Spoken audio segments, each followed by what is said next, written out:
नमस्कार, बहुत बहुत स्वागत है आप सभी का डीडी न्यूज के इस खास कार्यक्रम इस वक्त में। मैं हूं निखिल सिंह और क्या है इस वक्त की बड़ी खबरें जिनके बारे में विस्तार से जानने समझने को लेकर आपके मन में जिज्ञासा है। क्या है इन खबरों के मायने, क्या है इनके पीछे का एजेंडा। अगले 1 घंटे में हम बात करेंगे कुछ ऐसी ही बड़ी खबरों की जिस पर चर्चा जरूरी है और इस चर्चा में जुड़ेंगे अपने संवाददाताओं से और विशेषज्ञ मेहमानों से भी। प्रधानमंत्री के स्वागत में अभूतपूर्व तैयारियां की जा रही हैं अमेरिका में। जो भारतवंशी हैं उनका उत्साह देखते ही बनता है। इस खबर पर विस्तार से बातचीत करेंगे। साथ ही साथ बात करेंगे कि पंचायत चुनाव पर पश्चिम बंगाल सरकार को किस तरह से लगा है झटका। सुप्रीम कोर्ट के आदेश ने जरूर ममता बनर्जी को आज निराश किया होगा। इस पर विस्तार से चर्चा करेंगे। साथ ही साथ चर्चा होगी कि कर्नाटक में 5 गारंटी किस तरह से कांग्रेस सरकार के गले की फांस बन गई है। और पंजाब के लोगों के लिए खबर है कि वहां घर, जमीन और कार खरीदना हुआ है महंगा। क्या शॉर्टकट की राजनीति है उसका शॉर्ट सर्किट हो गया है, इस पर भी चर्चा करेंगे। होंगे कई अहम सवाल और जवाब, लेकिन सबसे पहले इस वक्त की हेडलाइंस। अमेरिका और मिस्र की ऐतिहासिक यात्रा पर रवाना हुए प्रधानमंत्री नरेंद्र मोदी। रवानगी से पहले कहा कि अमेरिका का निमंत्रण लोकतंत्रों के बीच साझेदारी की शक्ति और जीवंतता का प्रतिबिंब। कई महत्वपूर्ण मुद्दों के साथ द्विपक्षीय रक्षा सहयोग को मजबूत करने पर केंद्रित रहेगा दौरा। शुरू होगा व्यापारिक और रणनीतिक संबंधों का नया अध्याय। अमेरिका में बेसब्री से हो रहा है प्रधानमंत्री नरेंद्र मोदी के आगमन का इंतजार। स्वागत के लिए पूरी तरह से तैयार है अमेरिका। प्रवासी भारतीयों में गजब का उत्साह। संयुक्त राष्ट्र मुख्यालय में अंतर्राष्ट्रीय योग दिवस समारोह का नेतृत्व करेंगे प्रधानमंत्री।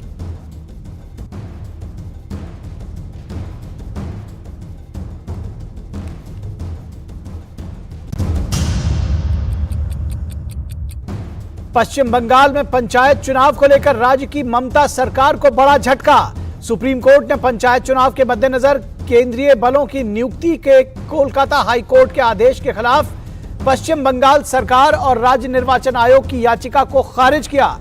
कहा चुनाव कराना हिंसा का लाइसेंस नहीं हो सकता।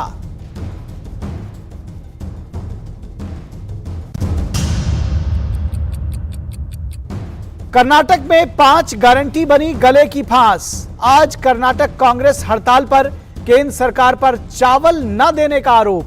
पंजाब की भगवंत मान सरकार ने चावल भेजने का दिया आश्वासन, लेकिन फ्री बांटने के लिए महंगा है यह सौदा। उधर महिलाओं की फ्री बस सर्विस को लेकर सड़क पर संग्राम। और पंजाब में घर, जमीन और कार खरीदना होगा महंगा। आम आदमी पार्टी की सरकार ने बढ़ाए रजिस्ट्रेशन के दाम। केंद्रीय योजना के फंड से फ्री बी सेवा से लोगों में बढ़ी नाराजगी। उधर पंजाब सरकार ने गवर्नर के अधिकारों में भी कटौती करने की तेज की पहल।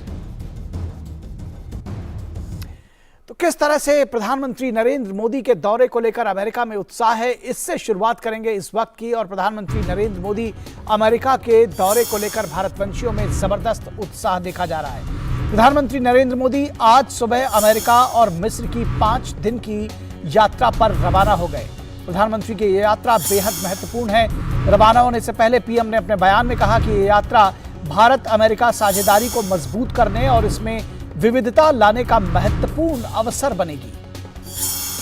प्रधानमंत्री ने कहा है कि भारत और अमेरिका के संबंध बहुमुखी हैं। दोनों देश बहुत से क्षेत्रों में मिलकर काम कर रहे हैं। तो बहुमुखी बताया है भारत और अमेरिका के संबंध को प्रधानमंत्री मोदी ने अपनी मिस्र यात्रा के संबंध में कहा कि वे राष्ट्रपति अब्देल फतेह अल सीसी के निमंत्रण पर काहिरा जा रहे हैं। पीएम ने कहा कि पहली बार बड़े करीबी और मित्र राष्ट्र की राजकीय यात्रा के लिए वे बेहद उत्साहित हैं। तो मिस्र की यात्रा को लेकर भी उत्साह जताया प्रधानमंत्री नरेंद्र मोदी ने। और प्रधानमंत्री नरेंद्र मोदी के अमेरिका दौरे को लेकर भव्य तैयारियां की जा रही हैं।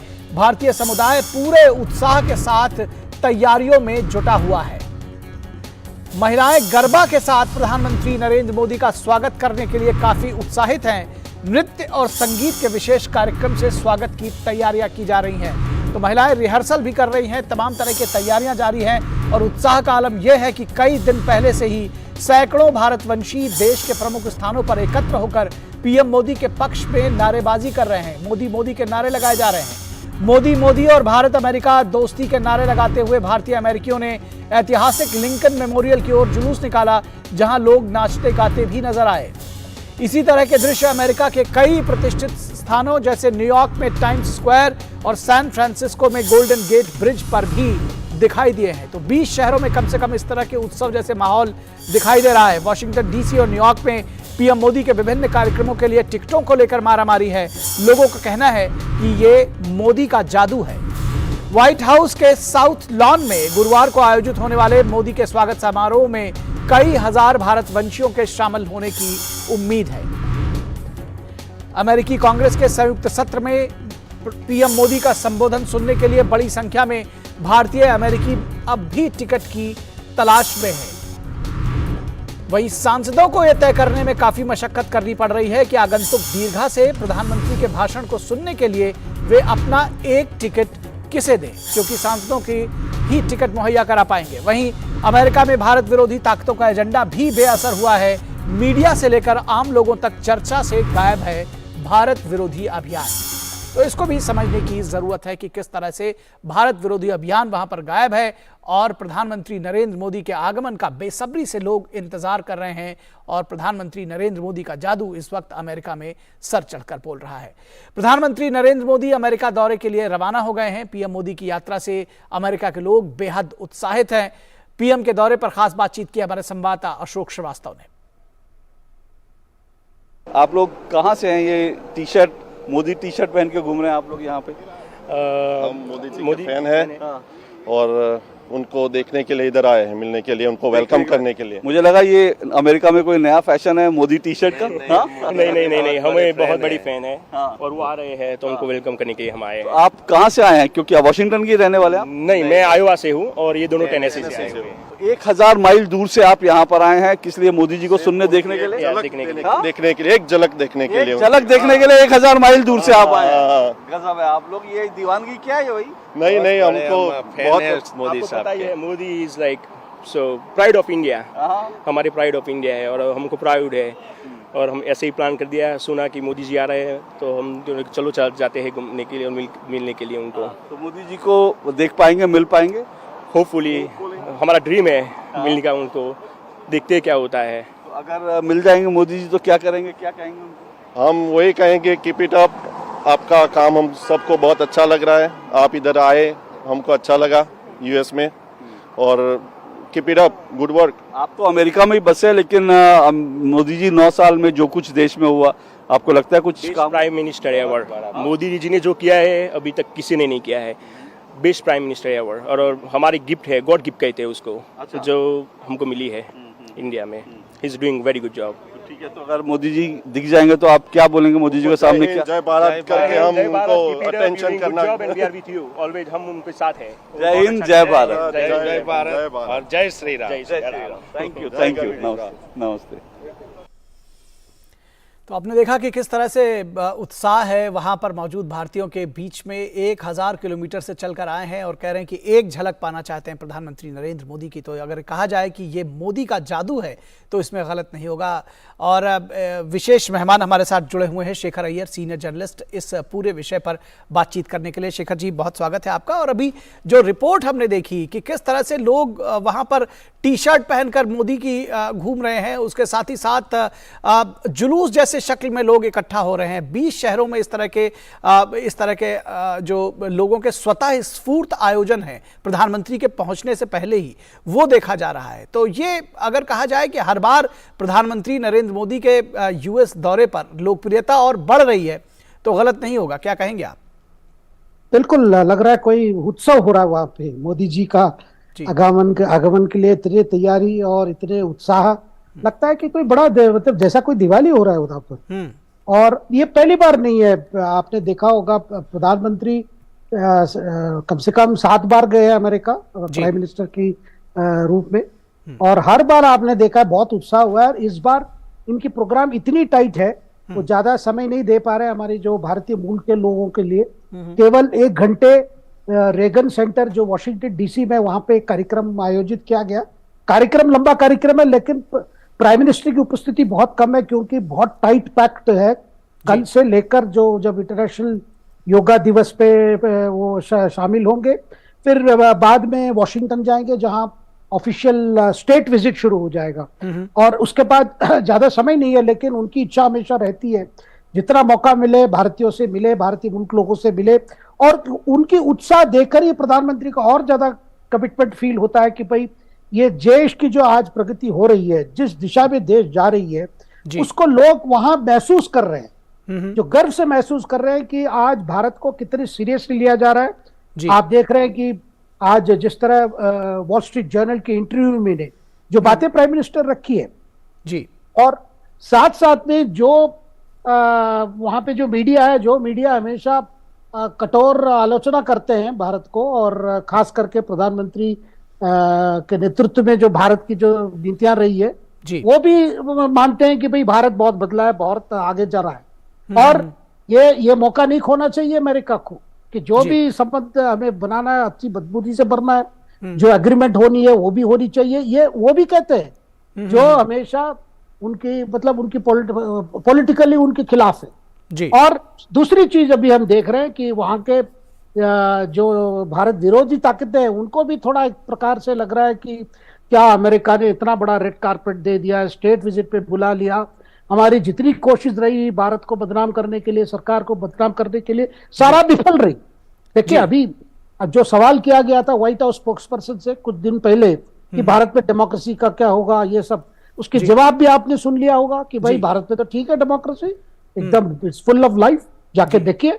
ये एक प्रकार से मैसेज आ गया है कि भाई आप जितने कोशिश कर ले भारत विरोधी ताकतें वहां पे प्रदर्शन करें, कश्मीर मुद्दा उठाएं, अल्पसंख्यक की मुद्दे उठाएं, कोई भी कुछ भी कहे, लेकिन वहां के लोग, वहां के सरकार, वहां के प्रशासन ये जान चुके हैं कि भारत बहुत तेजी से आगे बढ़ रहा है और इस भारत के साथ जुड़ना है, इस भारत के साथ मिलकर काम करना है। वही पीछे आज इतनी जो माहौल जो बनी है अमेरिका में, इसका कारण यही है। जी जी, निश्चित तौर पर एक जो ये आपने चर्चा की कि भारत विरोधी एजेंडा जो है वहाँ पर वो बेअसर हुआ है, मीडिया में भी उसकी कोई चर्चा नहीं है, लोगों के बीच में कोई चर्चा नहीं, जिसको कहते हैं कि कोई बिल्कुल किसी ने कोई लिफ्ट नहीं दी आम लोगों ने। किस तरह से इसको समझना चाहिए कि कौन लोग हैं ये जो भारत विरोधी एजेंडा चलाते हैं, और ख़ासतौर पर ये कितना एक बड़ा इशू है जब हमारे देश की ही कुछ पार्टियां कहीं ना कहीं लगता है कि वो उस लाइन में, उस धारा में वो भी बहती हुई नजर आती हैं। बिल्कुल, देखिए इसमें कोई दो राय नहीं है कौन वो ताकतें हैं। अभी आप मतलब रिसेंटली आपने देखा होगा राहुल गांधी जी वहां गए थे जी, उनकी भी बड़ी मीटिंग सी करवाई गई थी, हार्वर्ड में करवाई गई थी, स्टैनफोर्ड में करवाई गई थी, और बाकी जगह पे वहां भी आपने देखा कि किस टाइप के लोग वहां आए थे, किस तरह के प्रश्न पूछा गया, किस तरह की जवाब दिया गया। बस यही कोशिश था कि भाई प्रधानमंत्री अमेरिका विजिट किसी तरह उसको कैसे हम डैमेज करें, उसको कैसे कमजोर करें, उस पर फोकस कैसे कम करें, यही एक उद्देश्य था, इसलिए गए उधर बात किए। और जो लोग वहां आए थे और जो लोग उसकी मतलब होस्ट किए थे विभिन्न जगह पे, वो सारे संगठन का नाम भी आ गया। वो सारे संगठन ऐसे संगठन है, पाकिस्तान से भी रिश्ता है उनको, कुछ पाकिस्तान के लोग भी हैं उसपे। तो कहीं ना कहीं इन लोगों को लग रहा है भाई अगर भारत और अमेरिका के रिश्ते अच्छे हो जाएंगे और प्रधानमंत्री के नेतृत्व में जो भारत के पॉलिसीज है ये अगर अमेरिका पूरा स्वीकार कर ले और भारत को मदद करने लगे और भारत भी अमेरिका को मदद करे, तो इसका मतलब अगर संबंध अच्छे हो जाएंगे फिर अपने दुकान का क्या होगा, क्योंकि इनकी तो पॉलिटिकल लड़ाई है। और अमेरिका प्रशासन ने बड़ा साफ कर दिया, देखिए अपनी पॉलिटिकल लड़ाई लड़ी है तो आप जाके भारत में लड़िए, यहाँ पे करके कुछ नहीं है। ठीक है, डेमोक्रेसी के नाम पे वो हाँ कर दिया भाई डेमोक्रेसी डेंजर में है, लेकिन प्रशासन भी देख लिया देखिए। और इस समय वहां पे डेमोक्रेटिक पार्टी है। डेमोक्रेटिक पार्टी हमेशा आप जानते हैं जब से मोदी जी आए प्रधानमंत्री बने, इतने बड़े भारत के प्रति या प्रधानमंत्री के प्रति कोई ज्यादा जुड़ाव नहीं दिखाए, लेकिन उनको भी लग रहा है कि इस समय ये समय सबसे बड़ा इंपॉर्टेंट है कि अगर इस समय जी भारत के ग्रोथ स्टोरी में अगर अमेरिका शामिल ना हो जी, अब अमेरिका पीछे छूट जाएगा, क्योंकि भारत वैसे आगे बढ़ेगा।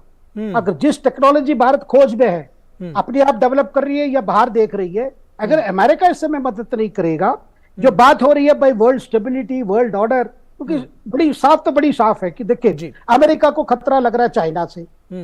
चाइना जिस तरह इकोनॉमिकली डोमिनेट कर रही है और मिलिटरीली भी डोमिनेट करना चाह रही है, अगर उसको कोई रोक सके, और कौन कर सकता है, वो केवल इंडिया कर सकता है। जी। इंडिया सक्षम है, इंडिया में कैपेसिटी है, इंडिया की जो डेमोक्रेटिक इंस्टीट्यूशंस है वो भी सक्षम है।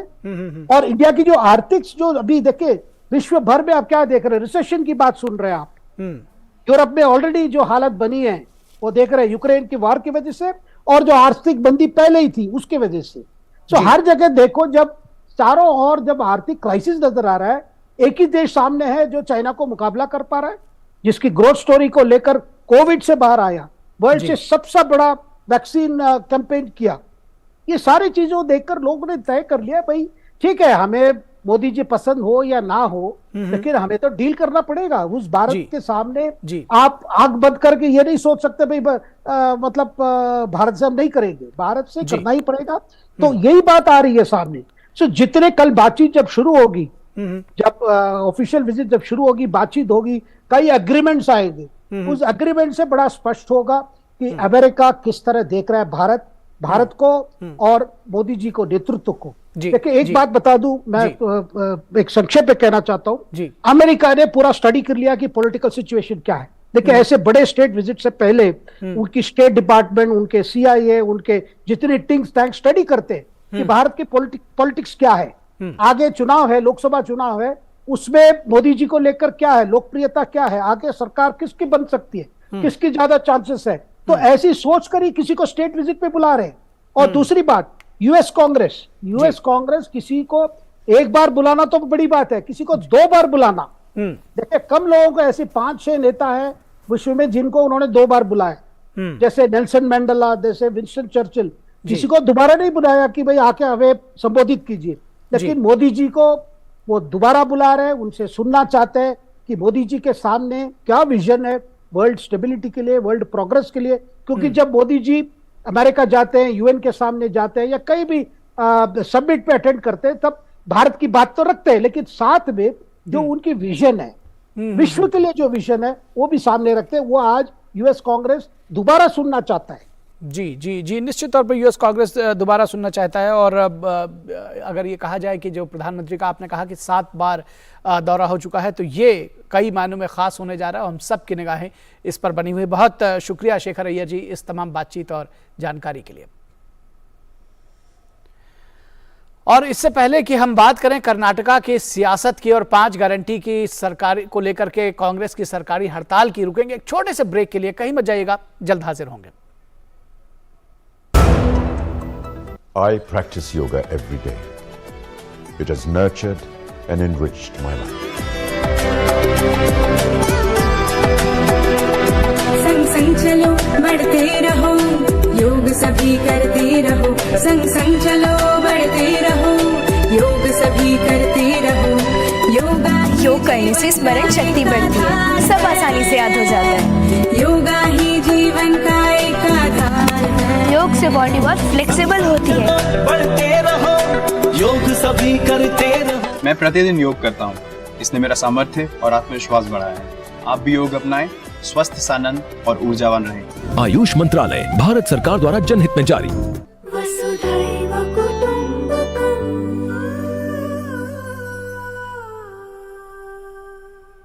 अर्जुन, 10th में you made us really proud. अब आगे क्या सोचा है? पापा, मैंने IIT जाना है और इंजीनियर बनना है। थिंक IIT, थिंक विद्या मंदिर। पैन से आधार को लिंक करना उतना ही जरूरी है जितना चेहरे से मुस्कुराहट को लिंक करना। जिम्मेदारी को समझदारी से लिंक करते हुए सभी पैन धारक कृपया ध्यान दें। पैन को आधार से लिंक करने के लिए www.incometax.gov.in पर जाएं और लिंक आधार पर क्लिक करें और निर्देशों का पालन करें। ऐसा नहीं करने पर आपका पैन इनऑपरेटिव हो जाएगा। पैन इनऑपरेटिव होने पर पेंडिंग रिफंड्स तथा उन पर इंटरेस्ट प्रोसेस नहीं होंगे। TDS और TCS ऊंचे रेट पर काटे जाएंगे। इसीलिए 30 जून 2023 तक 1000 रुपए की लेट फीस देकर आप अपने पैन को आधार से ऑनलाइन लिंक कर सकते हैं और आने वाले समय में किसी भी तरह के वित्तीय जोखिम से छुटकारा पा सकते हैं। प्रत्येक आयकर दाता एक राष्ट्र निर्माता।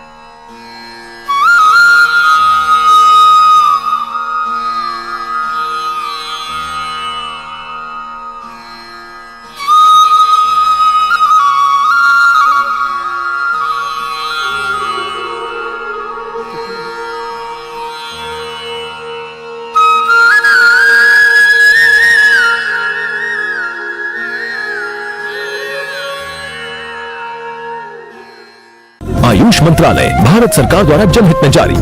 वसुधैव कुटुम्बकम्।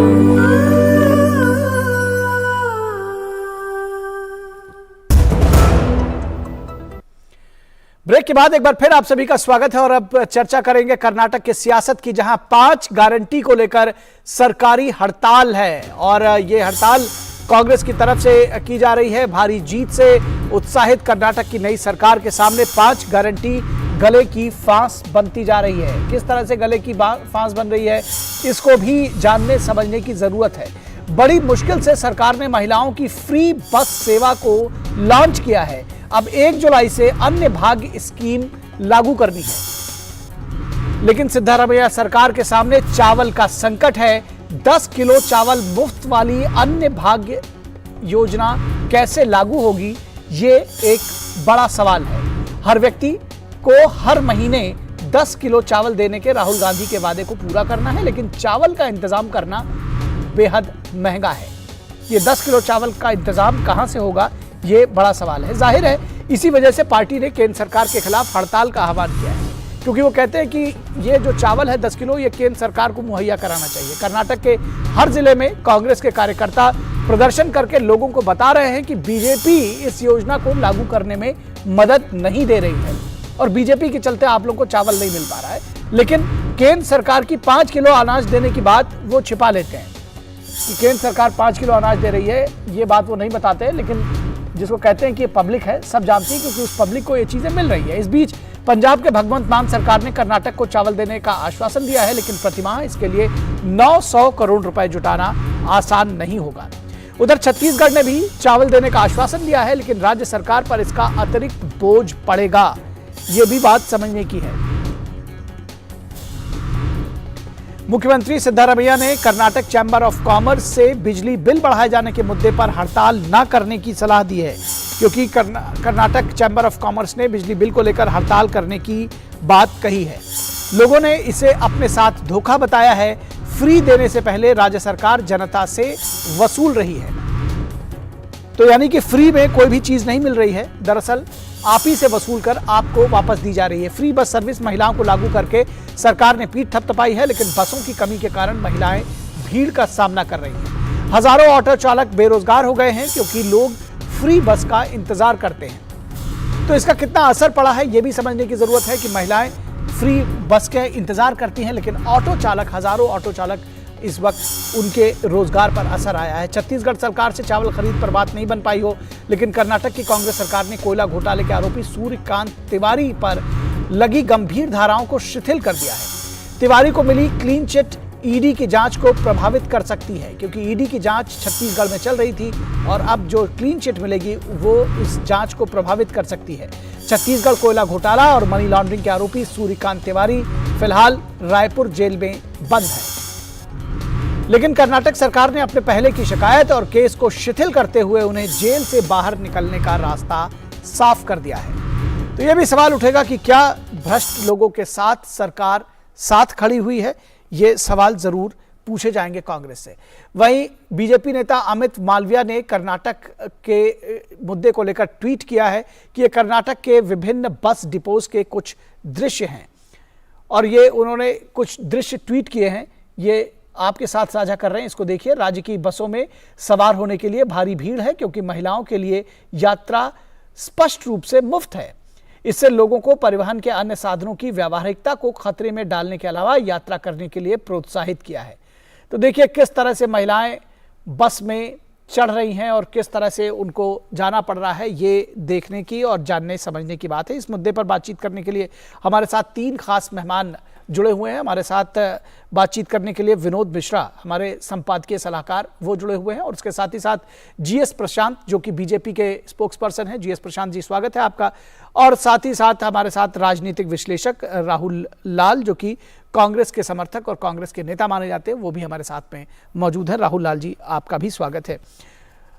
और राहुल लाल जी, अगर आपके साथ शुरू करना चाहें, सीधा सवाल कि जब 5 गारंटी दी गई थी तो इस बात की बात नहीं रखी गई थी, कांग्रेस ने ये बात नहीं रखी थी कि उसमें ये शर्तें होंगी कि केंद्र सरकार को मदद देनी होगी तभी हम दे पाएंगे। क्या ये लोगों के साथ धोखा नहीं है कि चुनाव आप जीतते हैं और उम्मीद केंद्र सरकार पर करते हैं? नहीं, देखिए बिल्कुल लोगों के साथ कोई धोखा नहीं, और तमाम जो 5 गारंटी के वादे किए गए हैं उसको पूरा किया जाएगा। मूल समस्या क्या है?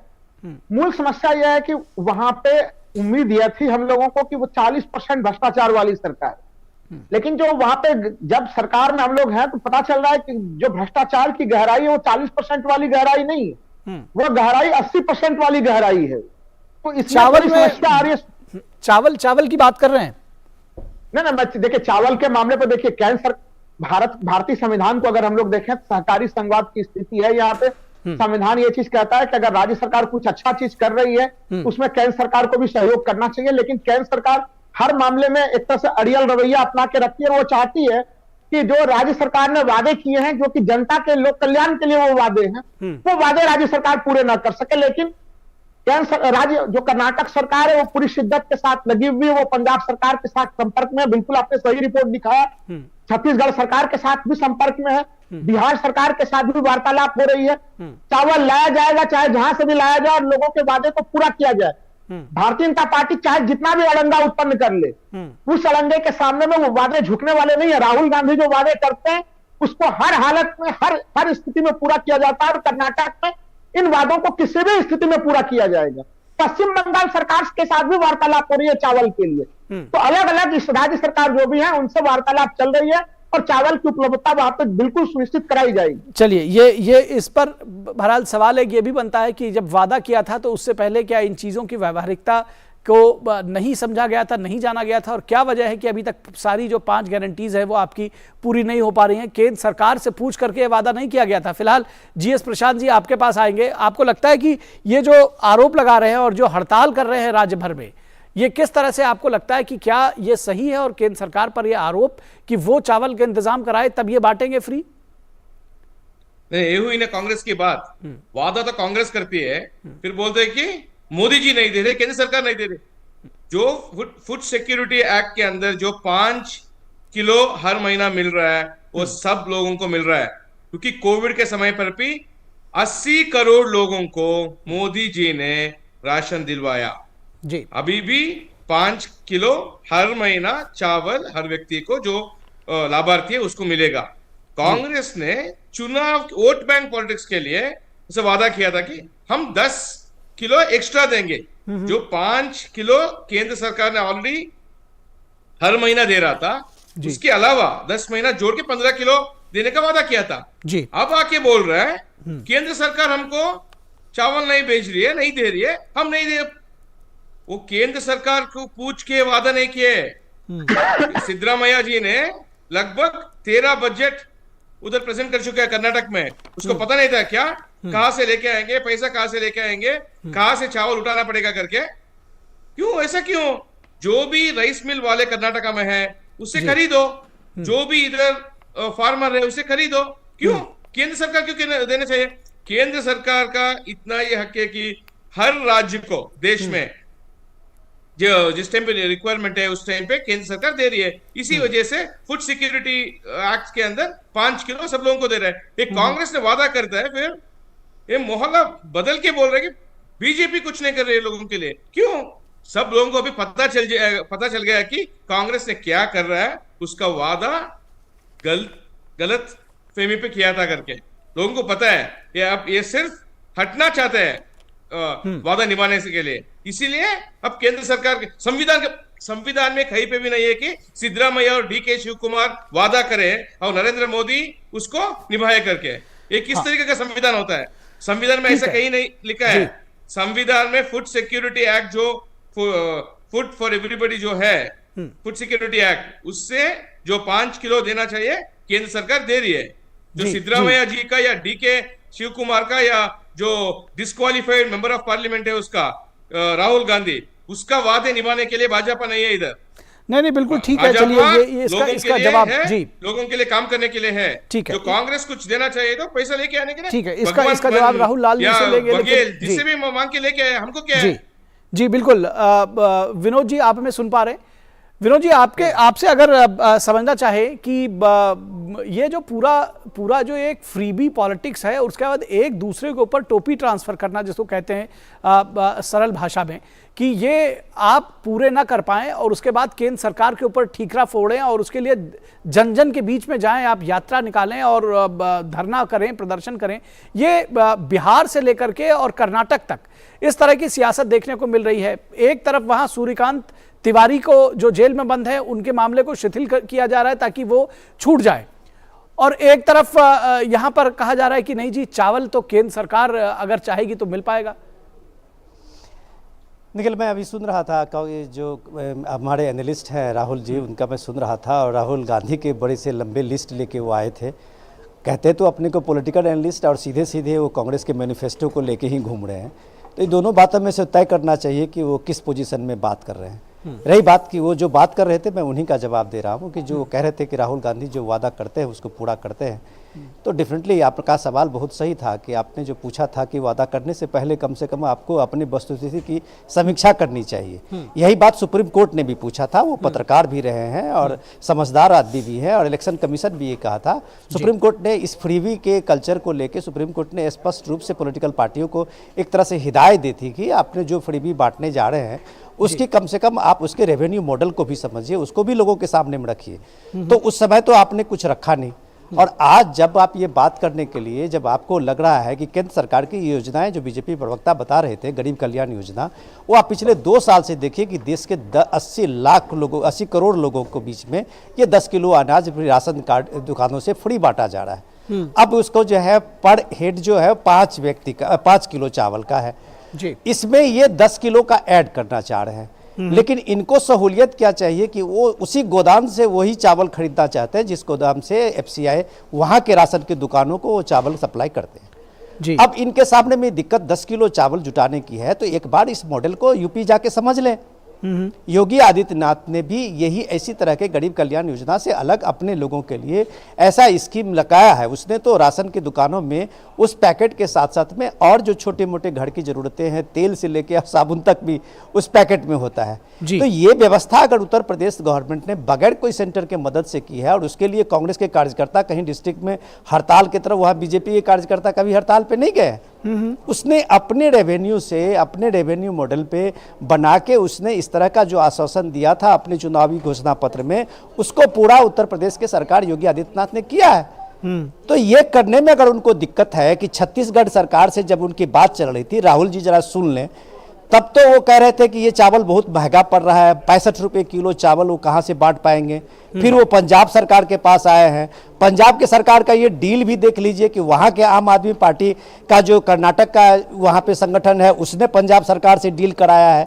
गजब की राजनीति है। एक जगह आप अध्यादेश के नाम पे आप एक दूसरे के ये कॉलर पकड़ने के लिए तैयार हैं, अशोक गहलोत को बेईमान और भ्रष्टाचार कह रहे हैं। दूसरी जगह आप उसके लिए चावल बताने के लिए, मुहैया कराने के लिए कि हम सहयोग करने के लिए तैयार हैं।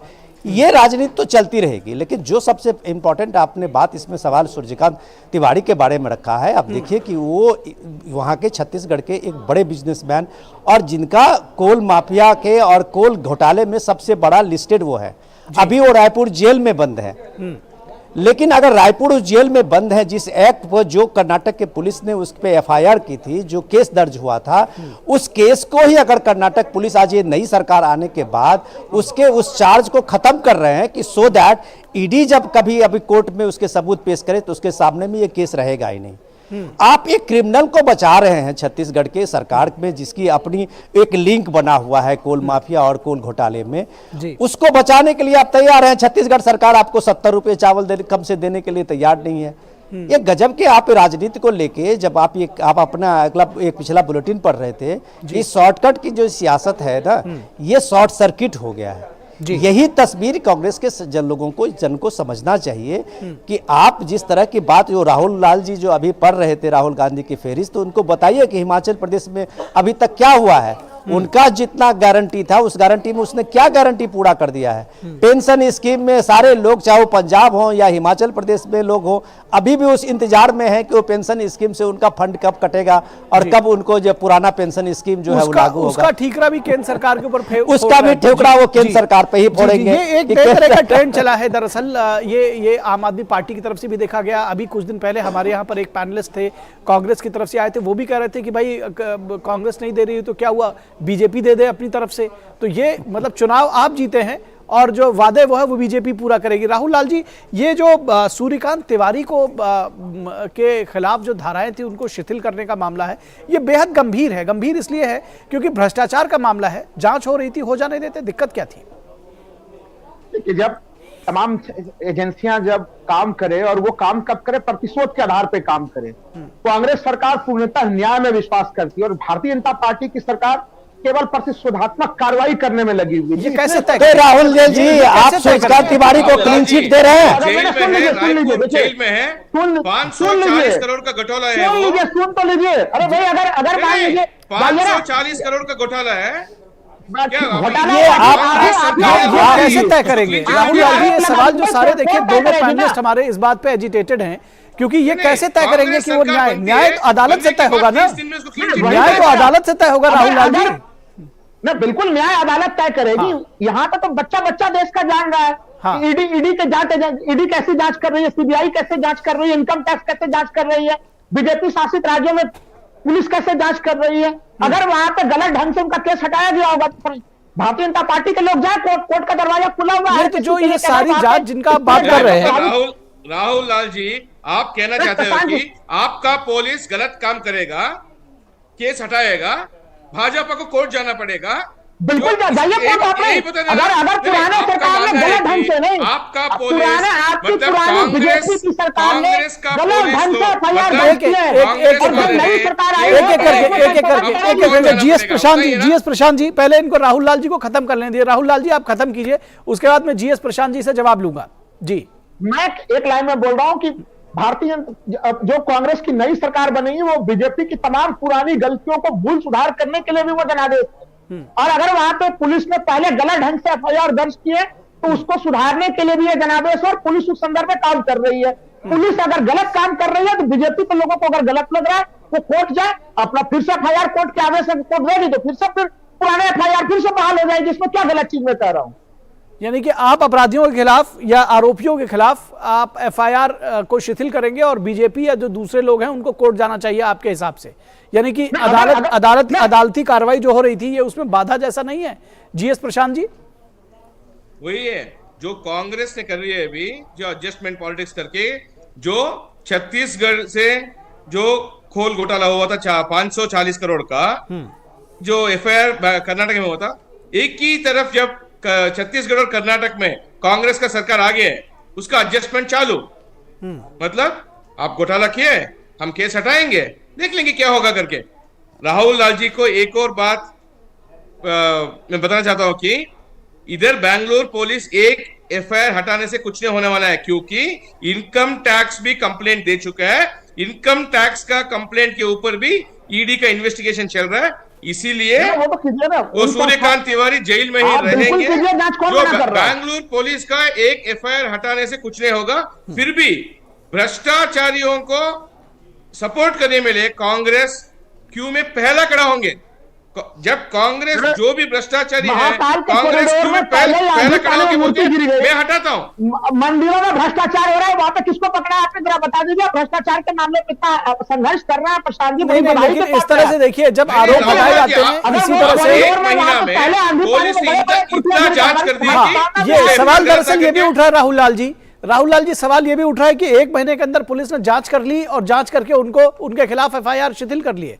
तो ये सवाल जो है जनता जरूर पूछेगी आपसे। नहीं, मैं एक पूछना चाहता हूं, जो डॉक्यूमेंट्स पुलिस ने चेक किया है, जिस मामले के ऊपर उन्हें क्लीन चिट दिया है, वो पब्लिक डोमेन में लेके आओ, देखेंगे लोग देखेंगे उसको एक महीना में, क्योंकि लगभग आपको 10-15 दिन सीएम चुने में हो गया, उसके बाद गारंटी का इसमें पड़ रहा है। अब बीच में पुलिस वालों को इतना भी टाइम मिल गया कि ये एफआईआर को देख के पूरा इन्वेस्टिगेशन करके देखिए राहुल लाल जी, पता चल रहा है कि कांग्रेस किस तरह से राजकारण कर रहे हैं अभी। सुन लीजिए, जवाब तो सुन लीजिए जरा। प्रशांत जी देखिए भाई, जो कर्नाटक सरकार है, पुलिस अपना पुलिस का काम कर रही है। 5 गारंटी नहीं, मैं समझ रहा था कि आप यही बात कहेंगे। मैं राहुल लाल जी जान रहा था कि आप यही कहेंगे कि पुलिस अपना काम कर रही थी और डे वन से उसने इस तरह की एफआईआर निकालनी शुरू कर दी, है ना। अब विनोद मिश्रा जी कुछ कहना चाह रहे हैं। विनोद जी, आपके आखिरी कमेंट्स इस पूरे प्रकरण पे। और मैं आपसे एक कमेंट और चाहूंगा विनोद जी, जो बिहार में इस वक्त जिस तरह से ये देखने में आ रहा है, जिस तरह से आपने देखा है कि नीतीश कुमार भी एक पूरी कवायद करने में जुटे हुए हैं, भले ही उनकी आज मीटिंग ना हो पा रही हो, लेकिन उनके साथ में, क्योंकि जब ये भ्रष्टाचार के आरोप आएंगे तो एम्बुलेंस घोटाले की भी बात होगी, सिर्फ सूर्यकांत तिवारी की बात नहीं होगी। तो जब अगर पब्लिक कहती है, सवाल पूछती है कि हम भ्रष्टन के भ्रष्ट हमारे, तो कहीं गलत नहीं है। देखिए, मैं पहले जो प्रशांत जी बात कर रहे थे, मैं उसी चीज़ को आगे बढ़ा रहा हूँ कि राहुल लाल जी सुनना नहीं चाहते हैं, क्योंकि इनके पास में अभी इस सवाल पे और हमारी इस चर्चा के लिए पास कोई कंटेंट नहीं है। वो बार बार जिस बात की पुलिसिंग की और उसकी दुहाई दे रहे हैं, जो प्रशांत जी सवाल कर रहे थे कि 1 महीना में बेंगलोर पुलिस ने जांच भी कर ली और रिपोर्ट भी दे दी और सूर्यकांत तिवारी को क्लीन चिट भी दे दी, और राहुल जी उसकी पीठ थपथपा रहे हैं कि भाई अरे आपको कम से कम समझना चाहिए कि जब ईडी ने चार्जशीट की थी, उस पर जब उस अदालत ने ईडी के कार्रवाई के बाद वो रायपुर जेल में पिछले 6 महीने से बंद है, और उसको एक बेंगलोर की पुलिस ने 1 महीने के अंदर में जांच करके उसके क्लीन चिट भी दे दिया, कोर्ट से ऊपर हो गई पुलिस। राहुल लाल जी कुछ ऐसे चीजों पे डिस्कस करने के लिए आए तो कम से कम उसका बैकग्राउंड आप सुनिए। आप सुन लीजिए, बड़ी देर आपने अब इस चर्चा को आगे नहीं बढ़ाएंगे जी। तो जब वो प्रशांत जी कह रहे थे तो कम से कम आपको धैर्य से सुनना चाहिए कि वो क्या बात कर रहे थे और टेक्निकल पॉइंट उठा रहे थे जिसके पास आपका कोई जवाब नहीं था। रही बात आपका दूसरा सवाल, मैं आपको जवाब नहीं था। आप बाएं दाएं घुमा के सुनिए, आप बाएं दाएं घुमा के आप हमारे डिबेट को डिलेट कर रहे हैं। मैं अब जो हमारे एंकर का सुनिए, अब इसको वाइंड अप करना चाह रहे हैं विनोद जी। बहुत सुनिए, जो बात आप करप्शन की बात उठा रहे थे उसी के सिलसिले में कह रहा हूं कि आज देखिए ये करप्शन के खेल और विपक्षी एकता दोनों का किस तरह से एक शरण का बन गया है, पूरा स्टेज शो है। इस स्टेज शो में आप ये देखिए कि आज जिस तरह से ये कांग्रेस के हमारे ये तो पॉलिटिकल एनालिस्ट है, हमारे यहाँ काफ़ी डिस्कशन में आते हैं, लेकिन कैसे जस्टिफाई कर रहे थे इस चीज़ को आपने देखा, उसी तरह से जस्टिफाई आज अभी जो है नीतीश कुमार कर रहे हैं। नीतीश कुमार क्या कर रहे हैं कि अभी आप देखिए कि जो कोविड के समय में जो ऑडिट रिपोर्ट आई थी, उस सेम वेंडर को जिसको इतने 1000 करोड़ रुपए का दिया गया था एम्बुलेंस, उसको फिर से 1600 करोड़ रुपए का दिया गया है और वो तर्क देते हैं कि उसको कंटिन्यू किया गया है। कोर्ट ने उस पर खुद उसको बैन करने की बात कही थी और वो सारे कानून को, सारे नियम को, सारे चीज़ों को अनदेखी करते हुए, क्योंकि वो एक जेडीयू के एमपी के बेटे की कंपनी है, उसको उन्होंने दिया है। अब आप हालत में देखिए कि आज नीतीश कुमार की हालत क्या है कि उनका पूरा फोकस विपक्षी एकता पे है। विपक्षी एकता को लेके देखिए, उनको तमिलनाडु जाना था, स्टालिन ने मना कर दिया था कि वो विपक्षी एकता के सम्मेलन में नहीं आएंगे। नीतीश कुमार खुद जा नहीं पाए हैं, बिहार में एक अलग से बवाल हुआ है, तो तेजस्वी यादव को उन्होंने भेजा है कि कम से कम स्टालिन को मनाएं और उस विपक्षी एकता के समारोह में कम से कम कायदे से 3-4 मुख्यमंत्री तो दिखे। तो ये सारे करप्शन के चार्जेस जिनके सर पे है, जिन पे ईडी का और सीबीआई का, इन सारी चीज़ों की जांच चल रही है और सब जांच को आप एक तरह से धता बताते हुए कह दें कि ये बेईमानी है, ये द्वेषपूर्ण है, तो ये सारे इस देश के कोर्ट, ये सारे देश के न्यायालय, सारे देश की एजेंसियां सब कुछ बेकार ये कांग्रेस के प्रवक्ता आके बैठ के कर देंगे यहाँ? क्या ये पॉसिबल है क्या? जी बिल्कुल। और ये भ्रष्टाचार जैसे जो विषय है, दरअसल इसको बहुत ही संजीदगी से देखना समझना चाहिए। थोड़ा पार्टी लाइन से ऊपर उठकर भी अगर इसको देखें तो ज़्यादा अच्छा होगा, क्योंकि ये कहीं ना कहीं दीमक की तरह पूरे देश को चाट रहा है। तो ऐसे में इस बात को समझने की बिल्कुल ज़रूरत है हम सब लोगों को, और ख़ासतौर पर आप लोग जैसे जो जिम्मेदार पदों पर हैं, कि जब भ्रष्टाचार का मामला हो तो उस पर जीरो टॉलरेंस होना चाहिए। बहुत शुक्रिया इस तमाम बातचीत के लिए विनोद मिश्रा, राहुल लाल जी और GS प्रशांत जी, आप सभी लोग का इस चर्चा में जुड़ने के लिए। Thank you. और यहां रुकेंगे एक छोटे से ब्रेक के लिए, ब्रेक के बाद जल्द वापस होंगे।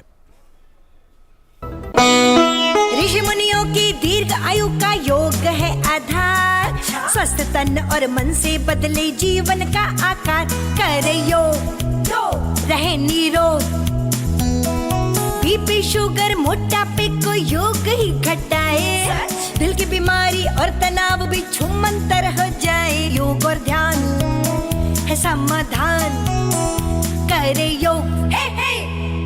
आयुष मंत्रालय, भारत सरकार द्वारा जनहित में जारी। वसुधैव कुटुंबकम्।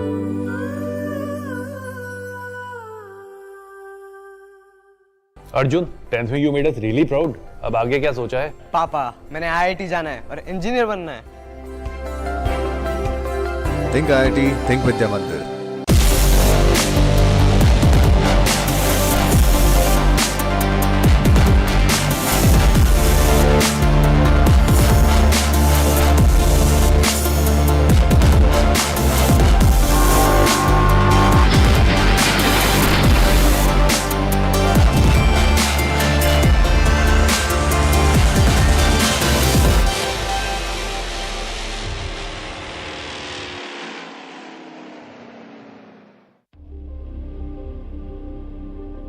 हर बार का अंतर्राष्ट्रीय योग दिवस पिछले से भी बड़ा होते गया है और अब ये दुनिया में योग ने अपना जगह बनाने में सफलता प्राप्त की है। तो इसलिए हम चाहते हैं कि आप भी 21 जून को शामिल हो जाइए और दुनिया का ये जो योग उत्सव को बड़े आकार में उसको सजाइए और अपने बस्ती में हो, गली में हो, हर घर के आंगन में आप योग अभ्यास में जुड़ जाइए।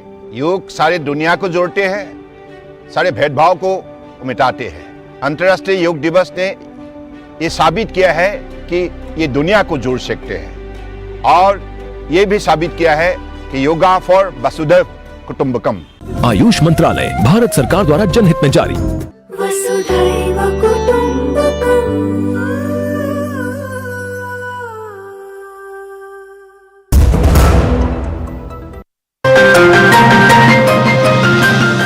मोदी का ऐतिहासिक अमेरिका दौरा।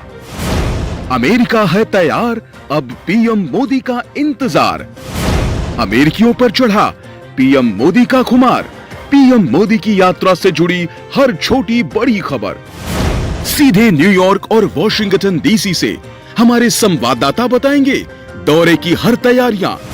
विशेषज्ञों के साथ करेंगे भारत अमेरिकी संबंधों का विश्लेषण। प्रधानमंत्री नरेंद्र मोदी के अमेरिका दौरे की मेगा कवरेज देखिए न्यूज नाइट आज शाम 7:30 से 9 बजे सिर्फ डीडी न्यूज पर।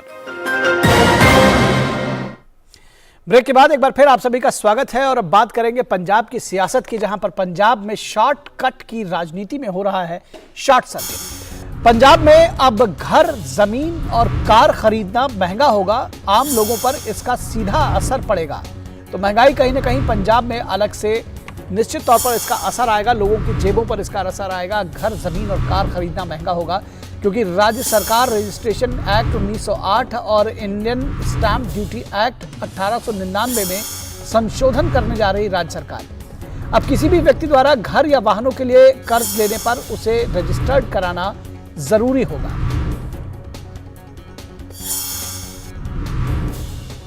इसके लिए कुल कर्ज का 0.25% या ज्यादा से ज्यादा 1 लाख रुपए स्टैंप ड्यूटी के तौर पर देना पड़ेगा।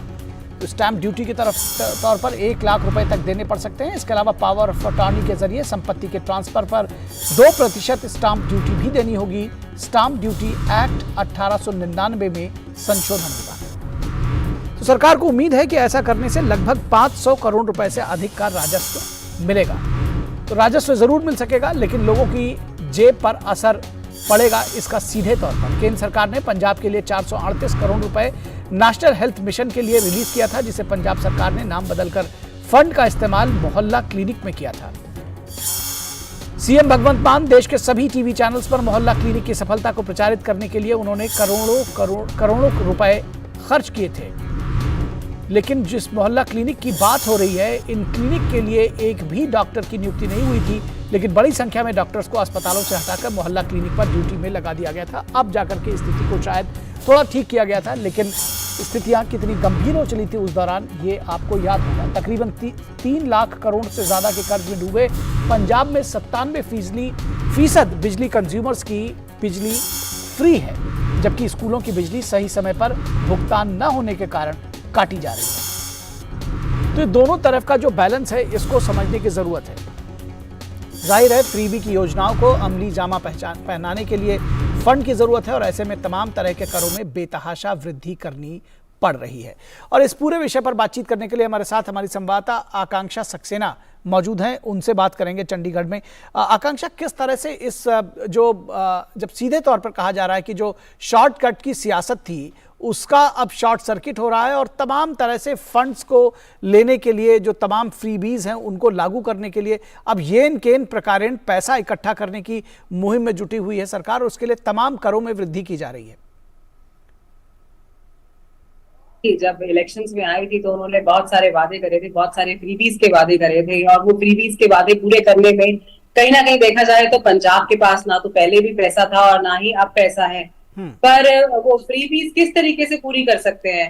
जाहिर है कि फ्रीबीज इसी तरीके से पूरी होंगी कि आप किसी ना किसी तरीके से जो है लोगों के ऊपर ही उसका बर्डन डालेंगे। जैसे कि आपने अभी कहा कि स्टैंप ड्यूटी जो है वो बढ़ा दी गई है, तो मैंने कुछ एक प्रॉपर्टी डीलर्स से बात करी तो देखा जाए तो जो गवर्नमेंट स्कीम्स हैं, जो गवर्नमेंट की अफोर्डेबल स्कीम है हाउसिंग की, सीधा सीधा तौर पे असर उसके ऊपर पड़ेगा, क्योंकि ऑलरेडी एक घर लेने के लिए आदमी को बहुत जद्दोजहद करनी पड़ती है, और अगर उसके ऊपर भी स्टैंप ड्यूटी बढ़ा दी जाए तो बहुत मुश्किल है एक मिडिल क्लास और लोअर मिडिल क्लास के लिए इस सुविधा को लेना।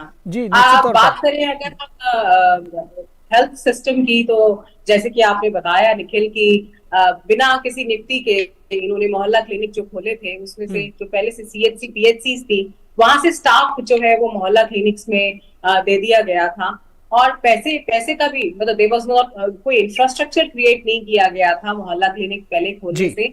जो ऑलरेडी एग्जिस्टिंग स्ट्रक्चर था उसी को जो है छेड़ा गया। उसका रिजल्ट ये हुआ कि जो ऑलरेडी जो स्वास्थ्य सेवाएं थी वो भी ठप हो गई पंजाब में। और आज जो है दो दिन का सेशन बुलाया गया था। 2 दिन के सेशन में निखिल बात करें तो कल तो कैबिनेट ने ये 2% stamp duty power of attorney में बढ़ाने की बात करी ही है, और आज जो है उन्होंने यूनिवर्सिटीज के जी निश्चित तौर पर तो ये अपने आप में जो आम लोग हैं उनके ऊपर असर आ रहा है। और उधर जो पंजाब सरकार ने गवर्नर के अधिकारों में कटौती करने की भी पहल तेज की है, ये भी हम अपने दर्शकों को बता दें। दरअसल इस विषय पर बातचीत आकांक्षा से नहीं हो पाई कि राज्य जो विश्वविद्यालय है उनके चांसलर पद से राज्यपाल को हटाने के लिए मुहिम तेज की है और उसको लेकर के एक बिल पेश कर रही है, और अब चीफ मिनिस्टर को चांसलर बना दिया जाएगा। तो पंजाब जो है वो पश्चिम बंगाल और तमिलनाडु के बाद तीसरा ऐसा स्टेट हो जाएगा जो चांसलर के हक पर कटौती करेगा। तो देश में सहकारी संघवाद की पैरोकारी करने वाले लोग, चाहे वो अरविंद केजरीवाल की बात हो या जो दूसरे लोग हों, वो इस तरह के कदम उठा रहे हैं, तो उनके ऊपर पंजाब सरकार जिस तरह से कर रही है तो लोग जरूर सवाल उनसे पूछेंगे। फिलहाल बहुत शुक्रिया आपका आकांक्षा इस तमाम बातचीत के लिए। और पश्चिम बंगाल की बात करते हैं, जहां चुनावी हिंसा पर सुप्रीम आदेश कोलकाता हाईकोर्ट के फैसले के विरुद्ध याचिका पर सुनवाई करते हुए सुप्रीम कोर्ट ने कहा है कि हिंसा के माहौल में चुनाव नहीं कराया जा सकता है।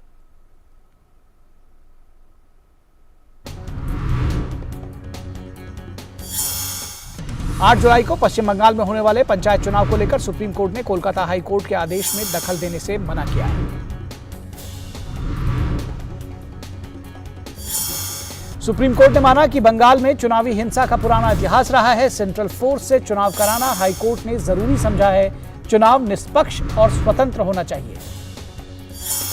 शुभेंदु अधिकारी के वकील हरीश साल्वे ने सवाल उठाया था कि आखिर केंद्रीय बलों को लेकर ममता सरकार का इतना दुराग्रह क्यों है। तो यह सरकार जरूर ये सवाल पूछा जाएगा और यह समझना जरूरी है कि राज्य निर्वाचन आयोग यहां याचिकाकर्ता आखिर क्यों बनी। इस पर हमारे दो संवाददाता मौजूद हैं हमारे साथ। प्रसेनजीत बख्शी पश्चिम बंगाल से कोलकाता से जुड़े हुए हैं, तो प्रसेनजीत से जुड़ते हैं। प्रसेनजीत, किस तरह का ये असर है और जिस तरह से ममता बनर्जी सरकार को सुप्रीम कोर्ट से झटका मिला है, किस तरह से इसको देखते हैं और क्या कुछ रिएक्शन है राज्य में इसको लेकर?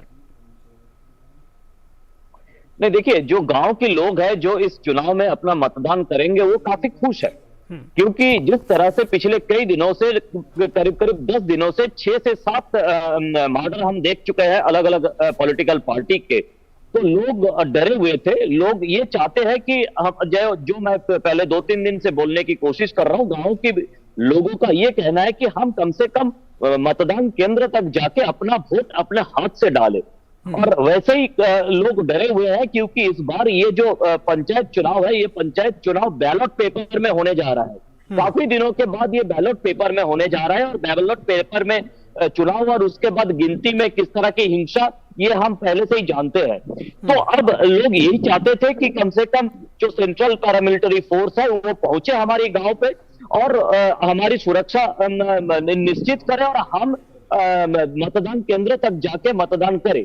तो अब लोग इस बारे में तो खुश है। साथ ही में जो राजनीतिक दल है, चाहे मुख्य विपक्षी दल बीजेपी और बाकी जो लोग हैं, सब इसके बारे में मांग कर रहे थे और वो भी खुश है फिलहाल। निखिल जी जी जी, निश्चित तौर पर खुश है। और ये सवाल ज़रूर पूछे जाएंगे कि आखिर राज्य सरकार की पुलिस को लगाने के लिए क्यों इतना दुराग्रह था ममता बनर्जी का, और आखिरकार सुप्रीम कोर्ट ने इस पर विराम लगा दिया है। बहुत शुक्रिया इस तमाम बातचीत और जानकारी के लिए प्रसेनजीत बख्शी। तो इस वक्त में बस इतना ही। हमारी पूरी टीम को दीजिए इजाज़त। नमस्कार।